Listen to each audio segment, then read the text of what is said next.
আজকের first question, fuel cell have the conversion efficiency. Fuel cell যে থাকে তার কনভার্সন এফিসিয়েন্সি কত হয়, সেটা হচ্ছে 65। ফুয়েল সেলের কনভার্সন এফিসিয়েন্সি হচ্ছে 65। ফুয়েল সেলের কনভার্সন এফিসিয়েন্সি কত? 65। ফুয়েল সেল এর কনভার্সন এফিসিয়েন্সি 65।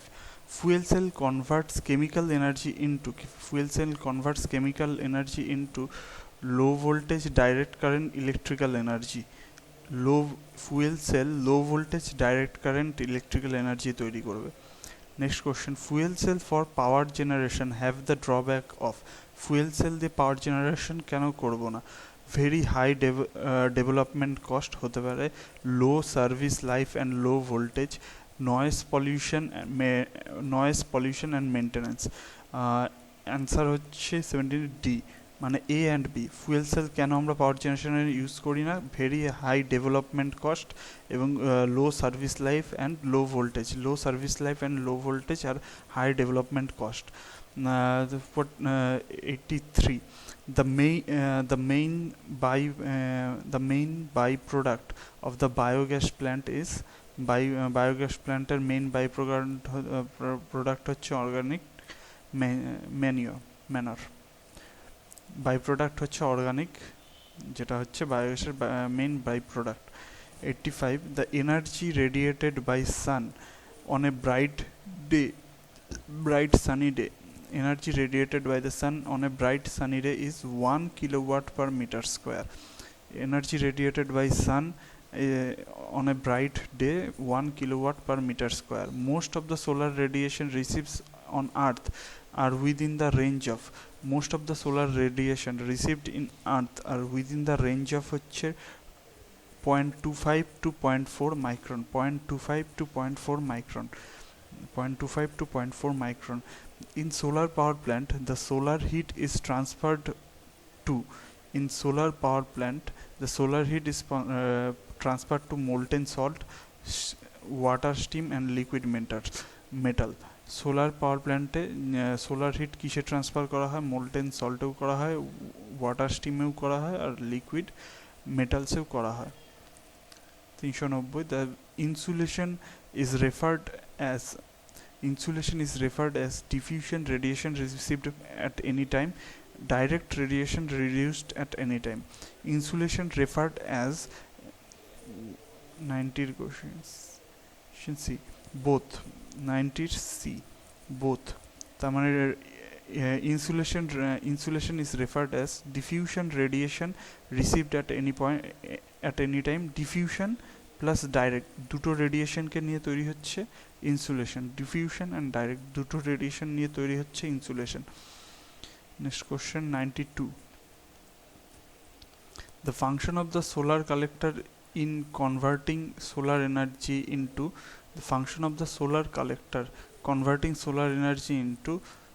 সোলার কালেক্টর যখন বলেছে মানে এটা হবে থার্মাল এনার্জি। সোলার কালেক্টর কি কনভার্ট করে? Thermal energy. এরপর 95, the flat plate collector gives temperature about. Flat plate কালেক্টরে মোটামুটি 90 পর্যন্তই যাবে, 90 ডিগ্রি সেন্টিগ্রেড। ফ্ল্যাট প্লেট কালেক্টরে কত ডিগ্রি সেন্টিগ্রেড পাচ্ছি? 90 ডিগ্রি। নেক্সট কোশ্চেন হচ্ছে, temperature attained by cylindrical parabolic collector is in the order of cylindrical parabolic collector হলে কত হচ্ছে? cylindrical parabolic collector হচ্ছে 200 থেকে 300।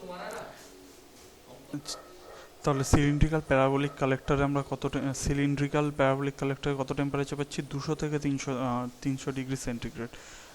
reflector mirror employed for exploiting solar energy are called reflector mirror, যেগুলো solar এনার্জিকে reflect করার জন্য use করা হয় সেগুলো হচ্ছে হেলিওস্ট্যাট মিরর বলা হয়, সেগুলোকে heliostat mirror. Sun tracking is required in case of sun tracking কখন দরকার হবে? সিলিন্ড্রিক্যাল আর প্যারাবোলিক। ফ্ল্যাটে আমি সান ট্র্যাকিং ইউজ করব না। A pyrometer can be measured, pyrometer হচ্ছে ডিফিউশন রেডিয়েশন মেজার করে। 99 এর C, both direct and diffusion দুটো রেডিয়েশন মেজার করবে পাইরোমিটার ডিফিউজ অ্যান্ড ডাইরেক্ট দুটো রেডিয়েশন মেজার করবে 42 maximum wind energy available is the proportion to maximum wind energy is available is proportion to air density cube of the wind velocity and square of the rotor diameter. Wind energy available এর formula হচ্ছে directly proportional to air density cube of the wind velocity and square of the rotor diameter. The tidal power scheme could not be found economically justified because high cost of civil engineering and non-availability of high cost of civil engineering.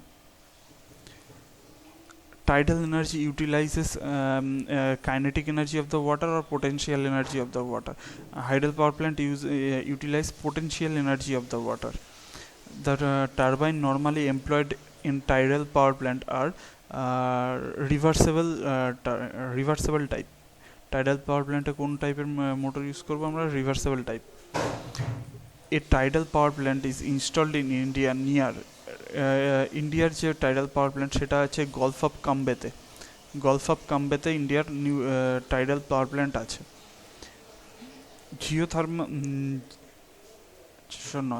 Geothermal field mainly yields geothermal field আমি mainly কী পাবো সেখানে geothermal field is mainly yields dry steam হতে পারে hot steam হতে পারে কিংবা wait স্টিমও হতে পারে geothermal steam next question geothermal steam কী কন্টেন্ট হতে পারে geothermal steam and hot water may contain NH3 CO2 and H2S. When geothermal energy is available in form of saline water, the power developed using saline water এ যদি geothermal energy পাওয়া যায় তাহলে power developed আমরা কিভাবে করব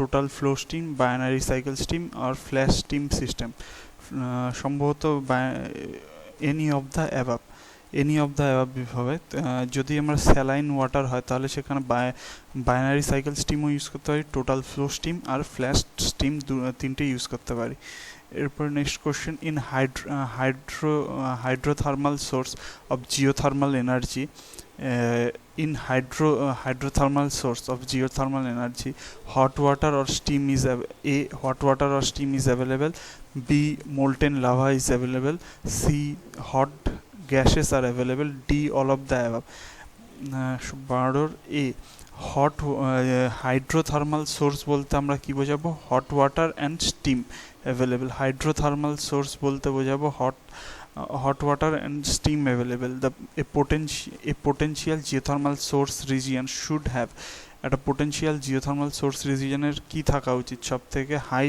thermal gradient থাকা উচিত high thermal gradient থাকা উচিত একটা কোনো কিছু জিওথার্মাল হতে গেলে in hydrothermal steam when steam and water and dissolved solids are available as source of energy the entire solid is removed by সলিডটাকে আমরা কিভাবে রিমুভ করব সেই সলিডটাকে আমরা রিমুভ করি হচ্ছে সেন্ট্রিফিউগাল সেপারেটর দিয়ে হাইড্রোথার্মাল যে জিওথার্মাল সিস্টেম থাকে সেখানে যে সলিড পার্টিকেল থাকে সেটাকে আমরা সেন্ট্রিফিউগাল সেপারেটর দিয়ে আলাদা করব in comparison to conventional steam power plant geothermal power plant have এদের geothermal power plant এর load factor কি হবে geothermal power plant এর load factor steam power plant এর থেকে বেশি হয় geothermal এর load factor steam turbine এর থেকে বেশি হবে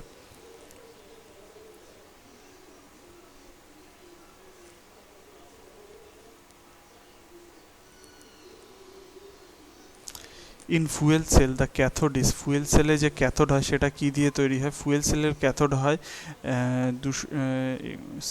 হাইড্রোজেন দিয়ে fuel cell এর ক্যাথোড যেটা হবে সেটা হাইড্রোজেন দিয়ে fuel cell এর ক্যাথোড হাইড্রোজেনের তৈরি in fuel cell electrical energy is produced by reaction of hydrogen and oxygen এই ফুয়েল সেলের হাইড্রোজেন অক্সিজেনের রিয়াকশানেই এনার্জি তৈরি হয়, ফুয়েল সেলের এনার্জি হাইড্রোজেন অক্সিজেনের রিয়াকশানে তৈরি হয়।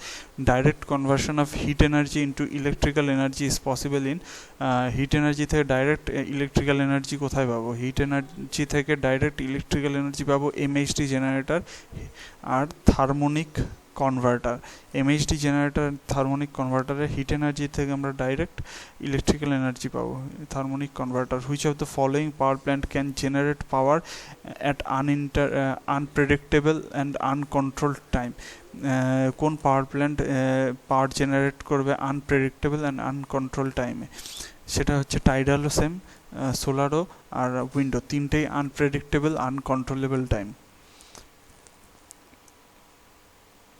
In in power station that does not require any moving part is, কোন পাওয়ার স্টেশনে কোনো মুভিং পার্টের কোনো দরকার হয় না? কোন ধরনের পাওয়ার স্টেশনে কোনো মুভিং পার্টের দরকার হয় না? এটা হচ্ছে থার্মোনিক কনভার্টার। থার্মোনিক কনভার্টার, থার্মোনিক কনভার্টারে কোনো মুভিং পার্ট দরকার হয় না। Which of the following power plant normally operated at high speed? কোন পাওয়ার প্ল্যান্ট সব থেকে বেশি স্পিডে কাজ করবে? সেটা হচ্ছে স্টিম টারবাইন পাওয়ার প্ল্যান্ট হচ্ছে সব থেকে বেশি স্পিডে কাজ করে। 31. Which of the following power plant will take least time for starting from cold condition to full load condition?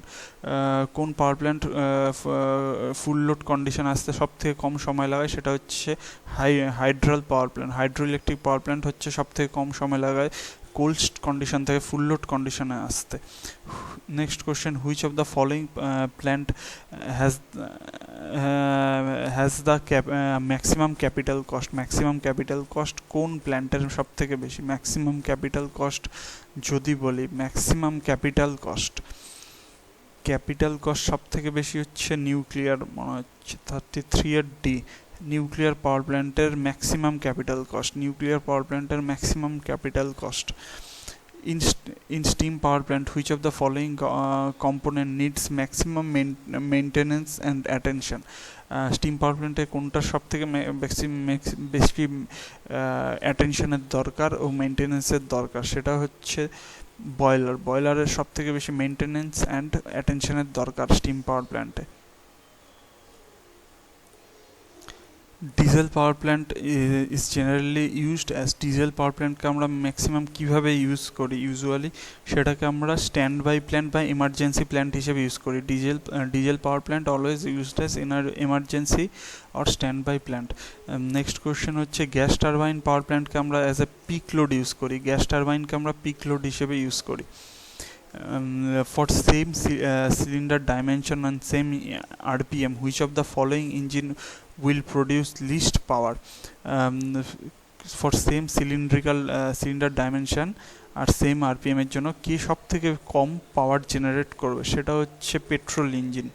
38 এর এ, পেট্রোল ইঞ্জিন পাওয়ার জেনারেট কম করে। Next question 41, air will not be working substance? Air কোন ক্ষেত্রে working substance নয়?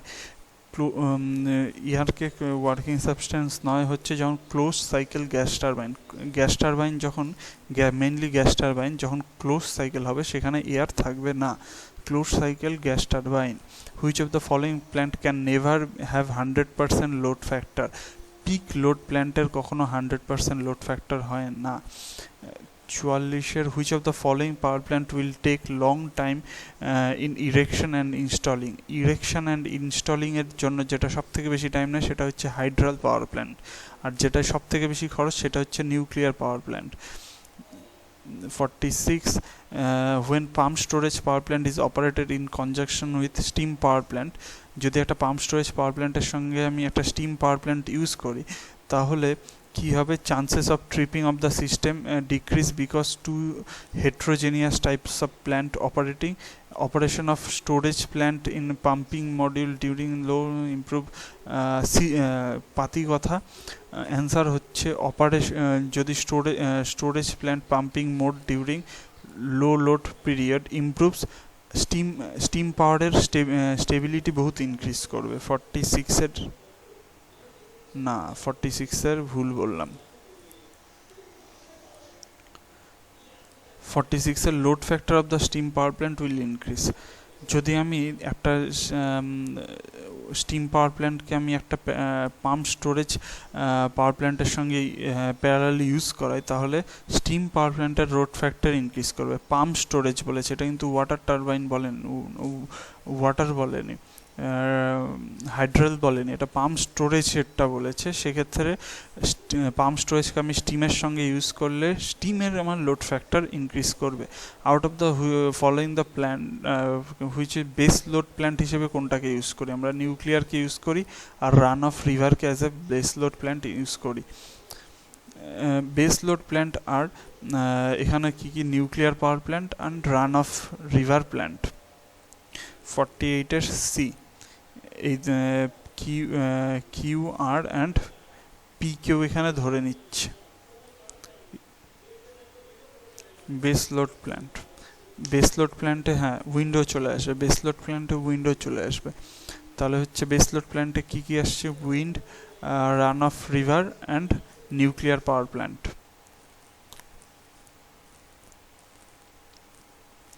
Next question, if two synchronous generator are connected, loss of synchronism result in, দুটো synchronous generator যদি connected থাকে, এবার যদি সিনক্রোনাইজম লস হয়ে যায় তাহলে কি হবে? Stalling of generator, wild fluctuation in current voltage, wild fluctuation in current. যদি দুটোর মধ্যে সিনক্রোনাইজেশন লস হয়ে যায় তাহলে জেনারেটরগুলো দাঁড়িয়ে যাবে। স্টলিং অফ জেনারেটর, যদি synchronous generator loss of synchronisation হয়, সিনক্রোনাস জেনারেটর মানে অল্টারনেটর, তাহলে স্টলিং অফ জেনারেটর হবে।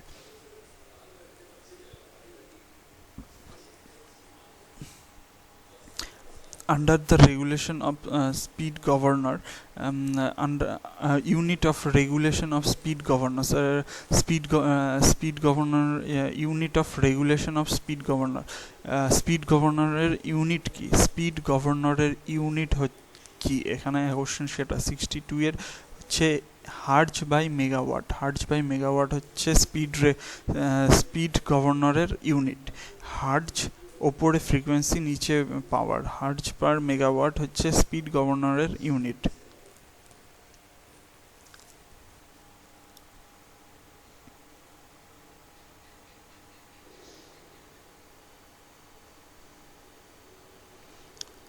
To meet the reaction power requirement at load center, usually